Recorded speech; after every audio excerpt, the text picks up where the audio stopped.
Missiles have rained down on Tel Aviv and Jerusalem as Iran launches a series of retaliatory strikes against Israel.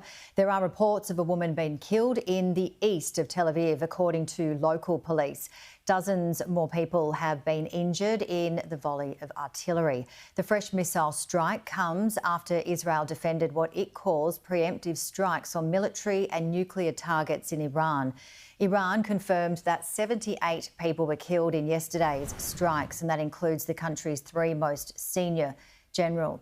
Here are some live pictures coming out of Tel Aviv, and 3 waves of missile attacks have taken place this morning. Israel's Iron Dome was seen intercepting missiles. Israel's UN envoy says that the strikes on Iran are an act of national preservation. It has been confirmed by Iran, once again, that 78 people were killed in yesterday's strikes, and that does include the country's 3 most senior generals. Alastair Bunkle begins our coverage.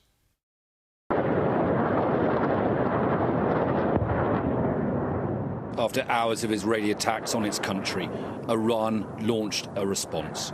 More than 100 ballistic missiles were fired at Israel in multiple salvos.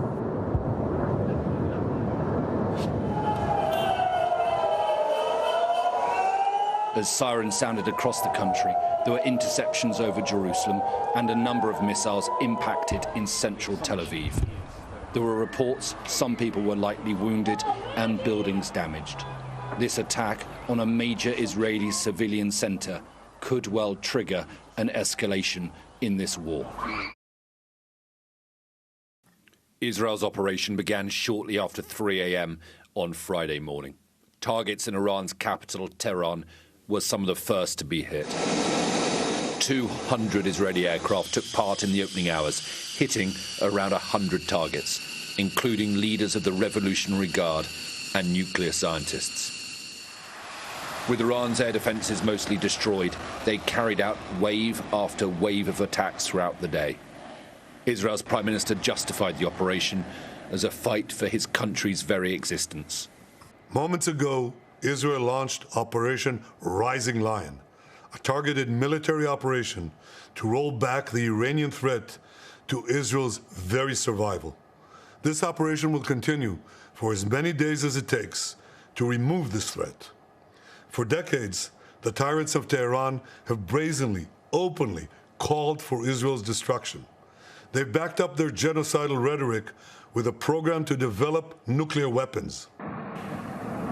The key nuclear facility in Natanz, where uranium is enriched, was hit multiple times as Israel tried to penetrate the chambers deep underground.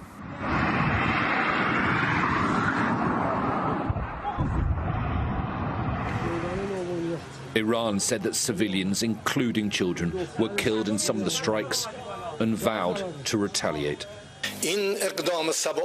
This barbaric act that violated all international commitments confirms the criminal nature of the illegitimate Zionist regime that has based its existence on occupation, aggression and killing children. Missile launches in Iran were also targeted. Mid-morning, Iran launched 100 drones towards Israel, but they were all shot down before they reached Israeli airspace.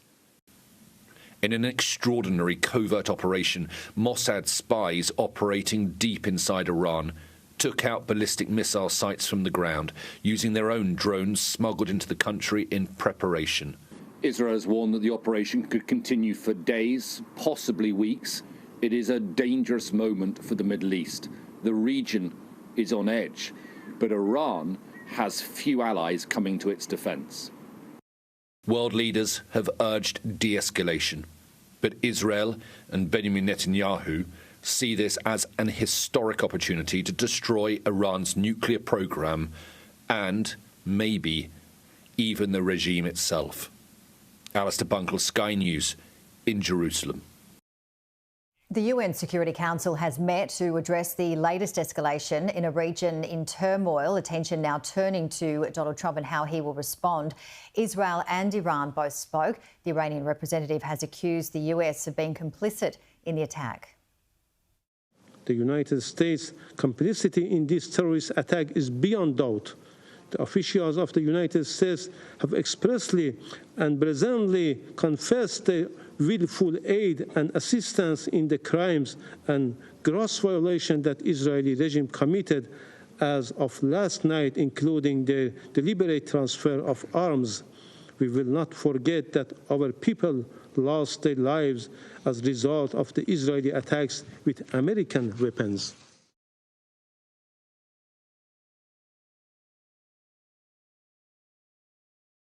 Yes, and he also gave us the first official word on how many people the Iranians believe died and were injured as a consequence of the Israeli attack. He said 78 people, including senior military officials, were killed in the strikes and that more than 320 people were injured.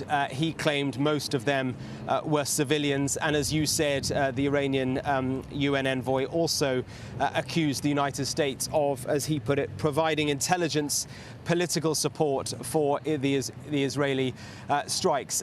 For me, there are two striking things to reflect on, I guess, at the end of this extraordinary day. The first is the audacity and the apparent success of the Israeli strike. Israel did overnight last night something that successive Israeli governments have wanted to do for over 3 decades. And in one strike, or one night of strikes, they managed to decapitate so many parts of the Iranian government, whether it was taking out nuclear scientists, taking out nuclear facilities, taking out the ballistic missiles, or many of them, that would form the counterattack that they knew would come, and taking out so many senior officials of the Iranian government and the Iranian military echelons as well.